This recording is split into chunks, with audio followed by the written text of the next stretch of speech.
History of a Teacher by Famous Fault. Chapter 12, Throwing Facts in Your Face. The following weeks went by without much drama. Yugi had never gotten the result of Umbridge's inspection, and he couldn't say he minded. Draco couldn't do much but accept the fact that Yugi was able to give him detention, and that he would be having detention until he finished the book. It took him 2 weeks of detention. Yugi noticed when Draco had nearly finished the book, and he had put his quill down. Closely, he had studied the Slytherin to see his reaction. A horrified expression had emerged on the blonde's face, just a split second. Then he had looked up, and when he noticed that Yugi was watching him, he closed the book forcefully and had retrieved a cold and condescending expression. Draco had handed Yugi the book with one question. "Can I go now?" Yugi had nodded and watched the boy walk out of his study. He had been disappointed, although he had expected something alike. Atem had comforted Yugi, but Yugi had reminded the spirit that this was something that would take time, and that he was not giving up yet. Rebecca was surprised that she hadn't been confronted by anyone about breaking Ginny's broken nose, and Rebecca wasn't stupid enough to ask Ginny about it. In the meanwhile, she and Peter were hanging out more frequently, constantly reminding each other that neither of them had any desire to have friends. When Yugi had heard the two of them, he had smiled, but not commented, though Rebecca knew him well enough to know what he was thinking, and went red. She knew she was proud, and no matter what Yugi thought, she wasn't going to lose her pride first. Harry, Ron, and Hermione had taken a great distance from Yugi, and the teacher understood why, of course. Dean kept the same kind of distance, though Yugi appreciated that Seamus seemed to be unaware of everything Dean knew. The game Atem had played on Umbridge had different consequences. The teachers were wary, but not unfriendly towards him. Some teachers, like McGonagall and Madame Hooch, seemed to admire him slightly for what he had done, though they wouldn't show it. Others, like Snape and Trelawney, seemed to avoid him at any cost. Of course, had Dumbledore confronted him, but he had been fair enough to confront Atem rather than Yugi. "I understand the need to protect yourself, but please do not repeat such an act in front of a class," was what Dumbledore had said, and Atem had nodded, but made no promise. Although, had Dumbledore warned him once again for the dangers that were coming from all directions. Among the students, the opinion on what had happened had great variation too. Some students, like Fred and George Weasley, had come up to him and openly expressed their gratefulness, mentioned that pleased Yugi a lot. Yugi had just made his bed when Dobby entered the room. "Good day to you, Dobby," Yugi said with a smile. He had been waiting for the elf, since he always showed up earlier or later, and Yugi knew how disappointed Dobby would be if he wasn't there when the elf showed up. Dobby squeaked anxiously and was hopping up and down from sheer excitement. "I always do," Yugi said as he walked towards the little desk in his room to collect the assignment for the 5th years. He was nearly done with the Second World War, and he had been pleased with what he had achieved among the students simply by telling them about it. "Hermione Granger and Ron Weasley have convinced Harry Potter into teaching the other students defense against the dark arts. Hermione Granger has spread among trustworthy students that they'll be meeting in the Hog's Head in Hogsmeade this weekend," Dobby rambled, hastily, eager to provide Yugi with the information. Yugi looked up, surprised by the actual importance of the elf's information. Usually, it was fun facts or things only elves deemed important that Yugi heard from the elf. This, however, was very useful information. The smile disappeared from Yugi's face. "We have to act, now," Yugi told them, thinking deeply. "Yes, we do," Atem agreed. "Thank you very much, Dobby," he added, and bowed his head towards the elf. "Your information is of great use, and Yugi and I have to get to work immediately." Yugi and Atem conversed much during breakfast and the classes after that. After lunch, he went to his next class with a sense of awe in his stomach. Yugi and Atem conversed much during breakfast and the classes after that. After lunch, he went to his next class with a sense of awe in his stomach. He had to play his cards correctly. The students needed to be in the exact state of mind Yugi needed, if he wanted to be able to pull his plan through. He opened the doors to let the students in, with Atem standing right behind him as mental support. They entered the classroom, the mood dim as always. It was this class in particular that had taken the incident between Yugi and Umbridge negatively, probably because they had been there. "Okay," he said loud and clear to call upon attention. "This will be the last lesson regarding the Second World War, I hope. And today we will be covering the final but probably most gruesome part of the Second World War. We will be covering the concentration camps, nuclear weapons, and if we have time, the liberation. If not, we will take the liberation on Monday. Several Gryffindors closed their eyes.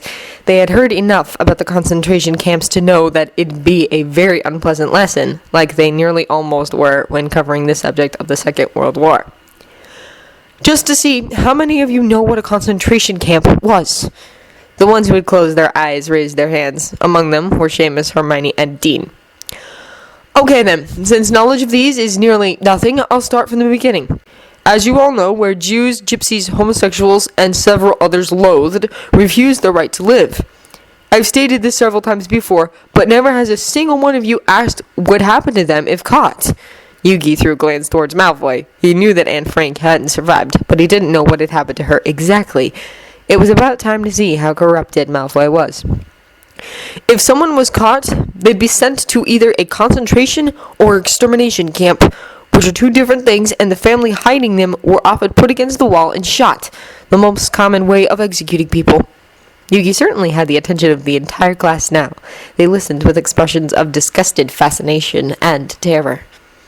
Already in 1933 were the first camps established. They were aimed for political opponents, mostly communists, and could be everything from torture chambers to prisons and older camps. Most of those were chaos. The exception was Dachau, which was established by Heinrich Himmler and run by Theodor Ekel. Dachau was well organized and functioned in a way that would later be efficient to all camps. The Gestapo, the political police, did the arresting. The SS managed the camps.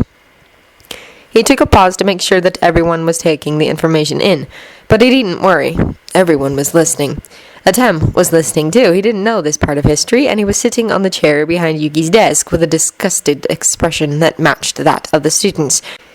Yugi himself was standing in the middle of the view-formatted benches and made sure that his voice didn't get monotone. Himmler and Eichel got soon more powerful, thanks to Hitler's influence, and they both were of the opinion that Germany should be cleared from Jews and other undesireds.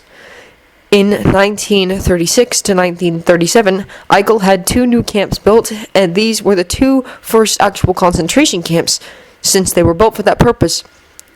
They were Sachsenhausen and Buchenwald, 2 very famous concentration camps nowadays, though not number 1. These were familiar names to Malfoy, and he wasn't pleased. Yugi realized that this was rather cruel, but he had to make this get to Malfoy as hard as possible. The students were starting to frown. Yugi realized that he was going too slow, and that they needed to be hit with full force quick if they wanted to keep their attention. That wasn't accurate in all cases. Many were just listening, interested, but Millicent Bulstrode, Lavender Brown, and Vincent Crabbe were losing their concentration. Moving out of Germany. Now we have reached the beginning of the war, where things that already were terrible turned to hell. The students that had started to doze off were woken by Yugi's tone, and they suddenly all sat up straight. When the war started, the amount of prisoners increased fast, because the groups of undesired peoples were many. Not only Jews and Gypsies, but also Soviet war prisoners, Poles, and mentally retarded. Many new concentration camps were built, but there were simply too many people they had to deal with, and thus started Himmler with a new plan. The students that had started to doze off were woken by Yugi's tone, and they suddenly all sat up straight. When the war started, the amount of prisoners increased fast, because the groups of undesired peoples were many. Not only Jews and Gypsies, but also Soviet war prisoners, Poles, and mentally retarded.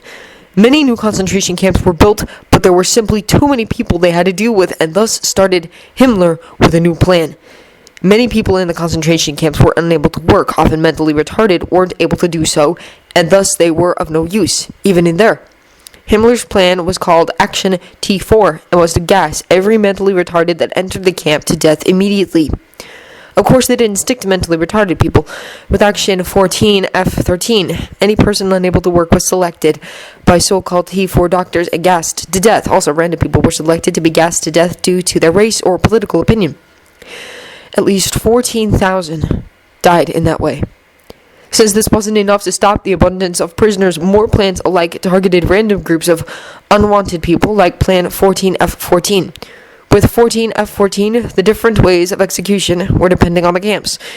In Auschwitz, the most famous concentration camp, they used Zyklon B gas. These were mass murder techniques that later would develop into the final solution. To Yugi's great satisfaction sat several people with tears in their eyes. Dean Thomas held Tracy Davis's hand as she, with her other hand, repeatedly wiped the tears from her face. Others were sitting with a beginning of anger on their faces, the kind of anger that led to rebellion, the kind of anger Yugi required. Now he had to increase that feeling. Hitler needed more weapons because the war hadn't been as successful as he had hoped, and thus he turned the concentration camps into war fabrics, creating weapons and other things required for the war in 1942. During the same time, the final solution was established. Final solution was to rid entire Europe of Jews. The first extermination camps were established. Can anyone tell me the difference between concentration and extermination camps?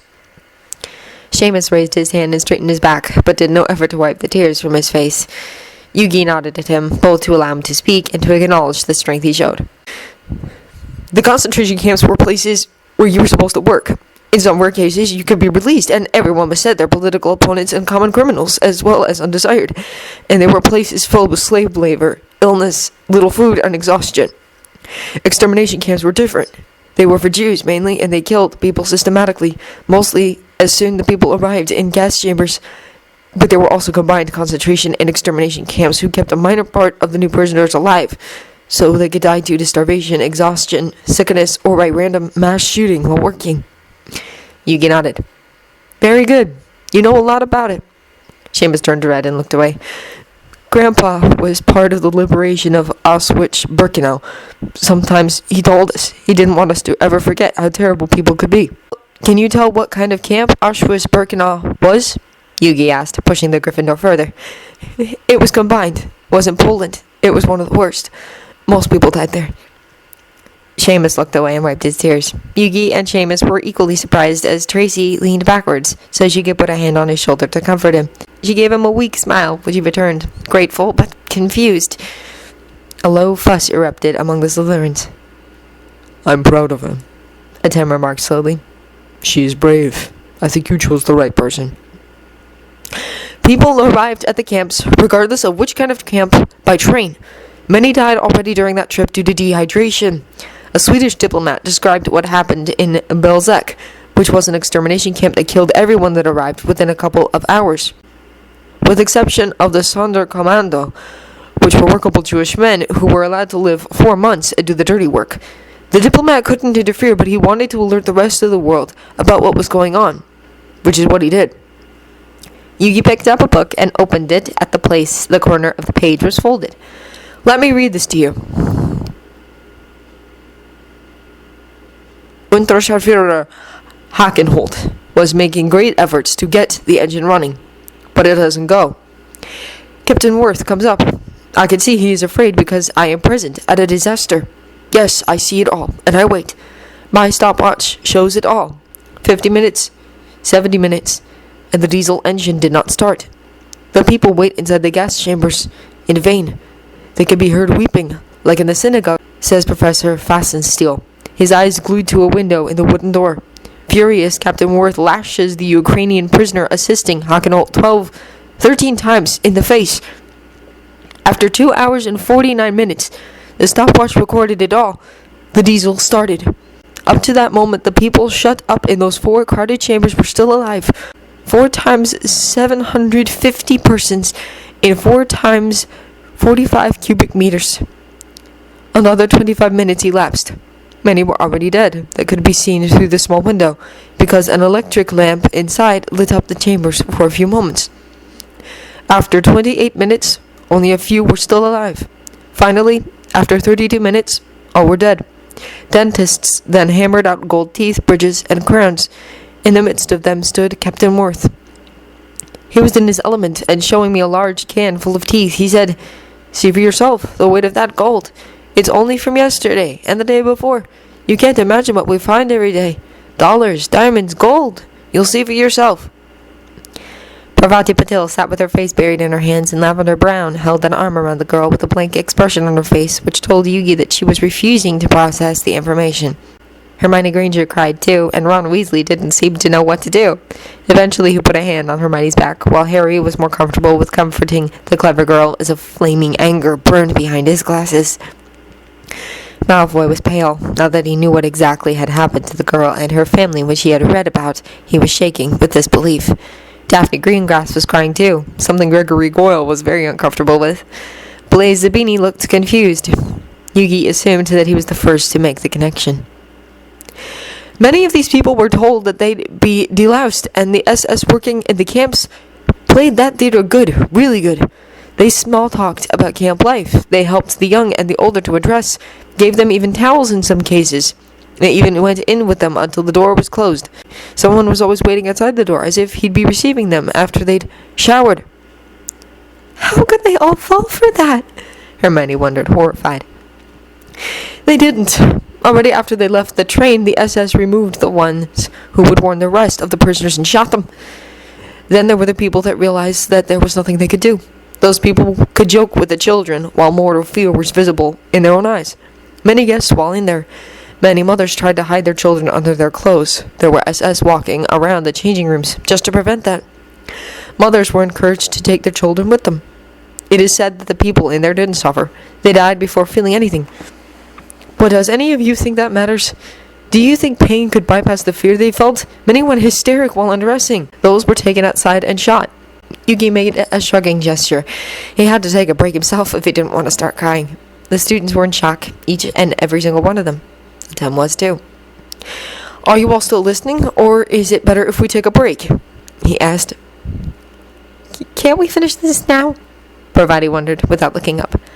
I don't want to know that I'll be entering this class next Monday to know that I'll be hearing the continuation of this. I agree, Tracy said, and several others nodded. Okay then, but listen, Yugi said, and the ones who had been staring out the window or down at their benches looked at him.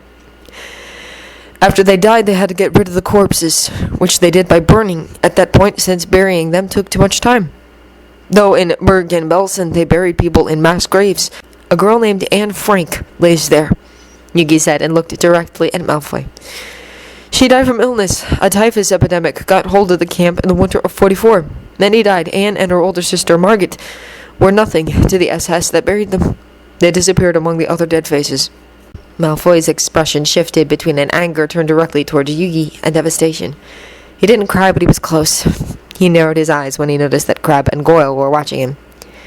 Yugi just carried on with a voice filled with emotion, many different emotions. Bitterness, determination, and sadness were the strongest colors tone. First, dentists checked for golden teeth and things alike, and then the Sonderkommando took over. The heads of the dead persons were shaved, so the stench would be less when they were burned. The Sonderkommandos worked with surprising diligence, according to Hackenold, although they knew that the same fate was waiting for them. It happened that a Sonderkommando encountered the corpse of a relative, and although they were visibly affected by them, no problems ever occurred due to it. There is an example of a Sonderkommando who encountered his dead wife. He didn't react at all, which is probably the greatest of reactions. Yugi took a deep breath. There is so much more to these camps, like Joseph Mengele, also known as the Angel of Death, who did medical experiments on prisoners, like trying to change the eye color from brown to blue by injecting ink, which often resulted in blindness. He preferred doing experiments on dwarfs and twins. Some of these experiments involved vivisection and operations in which he randomly took away different parts of the body. Many of his operations and experiments were done without anesthesia, turning it to torture. He also injected chloroform directly into the hearts of victims so he could work with fresh corpses. Loud protests erupted in the class. They were filled with disgust and disbelief. None of them seemed to know what to do with their hands or where to look. Most of them settled for comforting their neighbors and stared at their benches. But when Yugi told them about Joseph Mengele, they were all watching him with a sort of plea in their eyes, a plea that wanted him to say that it wasn't true. Yugi sighed. Quiet! It is true, and nothing I could say could change that. I could deny it, make it disappear in history, but the reason I am here is actually to throw history in your face and make you feel it. This you'll never forget, because it is something that fills you with anger and grief. You hate to hear that some prisoners were given salt water to see if they could live on that. They went insane to the point of licking newly cleaned floors just to get some sort of fluid in their system. You hate to hear this, but you must. All of this wasn't even a mistake. This was evil. Now there is only one more thing I want to tell you before you can all leave. The students nodded. Some were still trying to stop the flood of tears, and others had clenched their jaws with anger. But first, which teacher do you have after the break? He asked, no one in particular. McGonagall, Neville Longbottom said, and repeatedly wiped his eyes. Professor Flitwick, Tracy said, and did the same as Neville. Okay, I'll have to talk with them, Yugi said. As for the thing I wanted to say, I taught you this for one reason only. Look at what happened then, and I pray that you all will do so with anger, sadness, and disgust. I hope that none of you is inhumane enough not to care. If so, that's a very lost soul. A soul that once would be ripped away to prevent it from growing stronger. Then when you look back, compare it to what is going on now. I suppose that you all know what I mean, but still. You Slytherins, your house is so well known for its Death Eaters. Can you see your parents, your family, as SS and Gestapo, and be proud of them? You Gryffindors, said to have brave hearts. Where are those brave hearts? How many of you refuse to believe that this is happening until it's too late? Just let me put it this way. Fear or not, could you kill Hermione Granger, someone you've known ever since you started school? Ron Weasley, could you burn her corpse without reacting to it? Yugi, Tim wondered, alarmed, as horrified expressions appeared on the students' faces. Yugi ignored both the fear and the expression of the students. I think you can. Loud protests erupted throughout the classroom once again, and Yugi let them hold a while. It was Zabini who didn't protest at once, but waited until the protests had faded to ask, Why, Professor? In the U.S., they did a test on university students that learned medicine. Well, these students didn't know that. A certain amount of students signed up, and each individual had to enter a room with a lot of fancy instruments. There was a professor there that told them that a volunteer had signed up for a test in which they'd see how much electricity you could send through a human body and what it did to that human. All the students had to do was increase the strength of the chakras and push the button. Now the students couldn't see the man, but they could hear him. They pushed the button the first time, and nothing happened. They increased the power and pushed the second time, and they could hear a little whimper. So they went on. Eventually, the man was screaming with agony, bypassing most of yours imagination, and yet the students carried on pushing the button whenever the professor told them to. Atem and the rest of the class were frowning, uncertain about where this was going. Of course, this was all fake. The man was an actor, and the instruments weren't real, although that doesn't matter. Each and every single student went on until they had reached far over deadly amounts, all of them. When they were asked why, all they could say was, because he told us to. People shut down after a while, become zombie-like. They just do as they are told without thinking. It was what the students did. It was what happened in the concentration and extermination camps. This part of survival instinct is vital to us, yet if someone knows how to use it, they have far more control over one than if they used the Imperious Curse. I hope this knowledge is of any use to you when pure warfare falls upon us, because heed my words, it is nearby, and this is what will happen. Class dismissed. The students didn't leave the classroom with a lot of noise and talk, but sat still, deep in thought.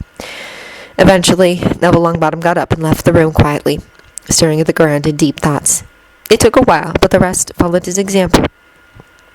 Luckily for Yugi, Tracy was one of the last people to leave. Tracy Davis, I want a word with you, he said, so that as few people as possible could hear. She looked surprised and not very pleased, but obeyed. When the last person, Dean Thomas, had left and closed the doors, he sat down on his desk. Yugi liked sitting on furniture you weren't supposed to sit on. Desks, tables, armrests, and kitchen dressers they also faced.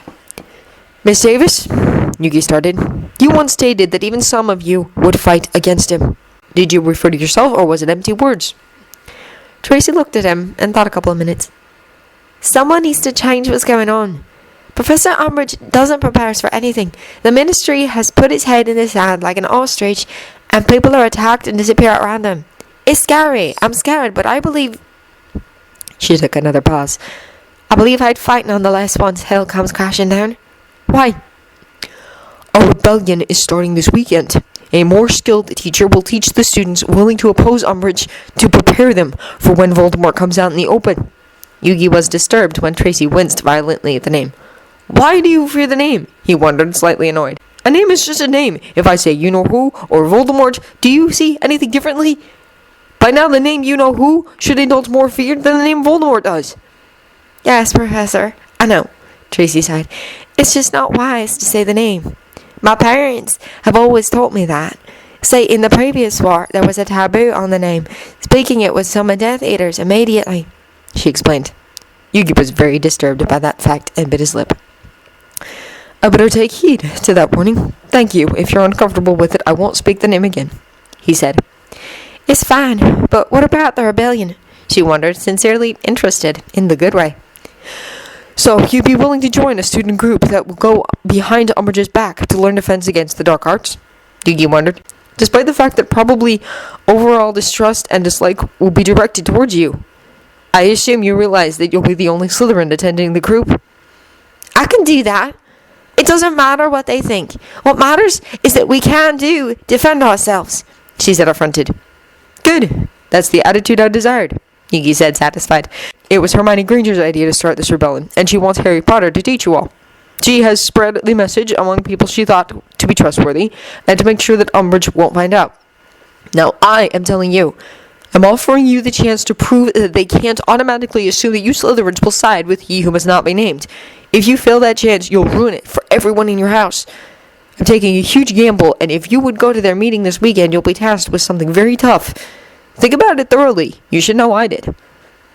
Professor, she said fairly quickly, that class you taught today was amazing. Terrible, yet amazing. I'd be a coward if I'd simply watched the wizarding world slip into something like that without trying to do anything about it, simply because I'm afraid of what others might think. I'm going to fight, and I'm going to stand opposite Voldemort. All I need to know is where the meeting is. That she spoke the name was enough to convince Yugi of Tracy's genuine desire to support the rebellion that Hermione Granger was attempting to start. Very good. The meeting is at the Hog's Head in Hogsmeade this weekend. Please, don't tell anyone I told you about this. I'd like to stay anonymous in my slight attempts to change the course of where this is heading. It'll be much easier for me. Tracy nodded. I can understand that, I believe. Now you should go before someone wonders where you disappeared to. Be careful, Yugi said with a smile. Tracy nodded again. I will. Thank you very much, Professor. I believe you're doing more than you realize. With those words, she hurried out of the classroom towards her next class. Well, Yugi, finally you're starting to believe the best about people again, and for once it paid off, rather than you got yourself in trouble, Adem said, and Yugi could simply hear the teasing smile in his voice.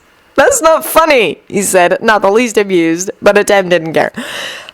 Well, now we only have to tell Rebecca, and then make use of my skill in dealing with thugs in alleys. You're going to crash the meeting, Adem wondered. Yes, but they won't know that, Yugi said, and flashed a smile at the empty room. I believe I'm going to need those black robes. Harry was sure that Professor McGonagall got one of the greatest surprises in her life when she saw an entire group of fifth years coming late, nearly all with clear traces of tears on their faces. Some of them had done an attempt to hide the fact that they'd been crying, but McGonagall noticed it at once. Dear Lord, she said, confused and worried. What's happened to you all? It was Neville who was gathered enough to say, Professor Muto will explain to you. Some of us are still in shock, so don't expect too much out of us today. The Hufflepuffs they had Transfiguration with erupted into loud questions, but not one of the Gryffindors was alert enough to answer or even care about the other students. This is unacceptable! McGonagall protested. I believe I'll have to talk to Dumbledore about this. No professor should leave any student in this kind of state. Just look at you all! What McGonagall said was understandable, Harry noticed. Ron had his face buried in his hands. It was clearly very taken by the example Professor Muto had set. The mental image of Ron dealing with Hermione's dead corpse, the way that it had been described, was something that he was sure to haunt his dreams. Yet Ron was in clear shock due to the very same thing. He had been very pale ever since Professor Muto had started quoting the notes of the Swedish diplomat, but he had gradually begun growing green when he heard the example the odd teacher had set. Parvati Patil was nearly hysterical. She couldn't stop crying at all, and she soon gave up the attempts. She cried silently in her bench, and Harry wouldn't have been surprised if she'd started screaming. He wouldn't have blamed her. He felt like doing so himself. Lavender, who was sitting next to Parvati, was of little comfort to her friend. She was staring straight forward with an expression of devastation, and she kept whispering, I didn't know that. I didn't know that. Seamus was sitting with a murderous expression on his face that made sure that everyone avoided him, but Harry supposed it was Seamus's way of dealing with everything he just heard. After all, Seamus's family had been part of the entire story. Harry could compensate with him just as well as with Parvati, the two feelings clashing within him. Neville had an expression of hopelessness, but also of pride on his face. It was a bitter pride that Harry found unnerving, but then he remembered what Moody had told him about Neville's parents. They had gone insane after being tortured by a Death Eater named Bellatrix Lestrange. They had fought to stop things like these they had just been told about, and Harry suddenly realized that Neville was thinking just as much about the families hiding the undesired as about those who ended up in the concentration or extermination camps. Those families who'd sacrificed their lives and who were only briefly mentioned. Certainly Harry understood why Professor Muto hadn't mentioned these families more clearly, but still, the feeling of emptiness within Harry increased even further. Dean seemed to be the one of them who was coping best. He had a grim expression, but his mind seemed to be somewhere else. Harry could have sworn that he'd been holding Tracy's hand throughout the class, and Harry understood that his thoughts were there. Tracy had seemed devastated when she heard Professor Muto tell about the horrible things that had happened. Harry found the relation between the two very interesting, and he hoped that they'd be okay. As far as he knew, there had never been a relation between a Gryffindor and Slytherin, at least not open, and he was sure it would lead to trouble. Hermione was pale, too, like most Gryffindors in the class were. She whispered something very low, and Harry was sure that what she was saying was pure fact on something newt level, something to keep her mind in order so she wouldn't collapse, but she clearly found it difficult. Hermione was simply in deep shock, just like Ron. How he was doing himself, Harry didn't know. What he did know was that he, like Neville, was one of the few able to speak. "No," he said, "don't go complain to Dumbledore. All Professor Muto did was throw fact in our face. We needed it." McGonagall looked very shocked and disbelieving, and for a moment Harry was uncertain about how he looked. If he looked anything like Seamus, he wouldn't blame her for questioning his opinion on the matter. Yet Neville came to his aid. "He's right, Professor.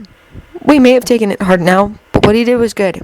I'm willing to sleep terrible a couple of nights to have heard what I just heard. I didn't know, and I'm so glad that it changed. I gained something, Professor, and I'm sure I'm not the only one. He could just have made the little difference that is required." With these words, Neville went back to his brooding, completely unaddressable. Dean was the only one who had registered what had been said to. "There's nothing to add to it. Professor Muto doesn't aim for what any other teacher aims for, and uses his own methods, and although they are harsh, they're the most effective I've ever seen." Professor McGonagall just shook her head. "I'm looking forward to that explanation," she said, her tone somewhere between disbelief and fear. Her normally stern face was now showing worry beyond measure. Harry, who had been keeping a close eye on Ron, wasn't surprised when Ron just stood up and walked out of the classroom. Professor McGonagall was about to protest, but Harry was faster. "Let him go, Professor. He's in shock, and especially he has every reason to be. I believe he won't be able to do much here anyway." The Gryffindor head of house did not protest, to Harry's great surprise, but she seemed very out of balance all of a sudden. She sat down on the chair of one of the free benches and left Dean and Harry to take care of the shocked Gryffindors. Harry swiftly moved over to Hermione, ignored her whispers, and put a gentle hand on her shoulder. She jumped in surprise and turned around quickly. "Oh, Harry," she said, her voice filled with relief. Harry didn't know who she'd been expecting. "You should go after Ron. He took it very hard. I believe he blames himself for something that hasn't ever been done." Hermione's gaze lit up with understanding, and she stood up hastily. "He's such an idiot," she said with a tone that Harry couldn't describe in any other way but loving. She quickly left the classroom. The Hufflepuffs had fallen silent, and they were watching the Gryffindors with awe written on their faces. They looked scared, for understandable reasons. Dean was with Lavender and Parvati. Clearly, he hadn't dared dealing with his best friend yet. Dean was trying to get a reaction out of Lavender, but he didn't succeed. He left the girl to stare as he checked on Parvati. "I'd ask you if you're okay, but that obviously is a stupid question. Do you need to go to the hospital wing or something?" he asked gently, hiding his grim expression. "No, I don't," Parvati sobbed through her tears. "I just want to see Padma." Understanding dawned upon Dean. "You have a twin." Harry put a hand on his mouth. He hadn't thought about that earlier. Dean continued calmly. "I didn't think about it. I'm sorry. You know where she is?" "She's having charms with the Slytherins right now," Parvati sobbed. "Okay," Dean said, still calm in a way Harry couldn't help but admire deeply. "We'll first bring Lavender to the hospital wing, then we'll go find Professor Flitwick. I'm sure he has the same problem with the Slytherins right now." Dean and Harry simultaneously threw McGonagall a look, but the teacher just nodded and started to instruct the Hufflepuffs. Neville was clearly sticking to what he said because he followed McGonagall's instructions, and since there was no way that Harry was going to approach Seamus when he was wearing such an expression, there was no other option left for him but to join the class. There wasn't a chance in the world that he'd go see Madame Pomfrey now.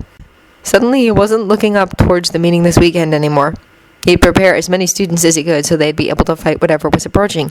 He'd let them know what he knew. If he could gather some inspiration from Professor Muto, he was sure that he'd be fine.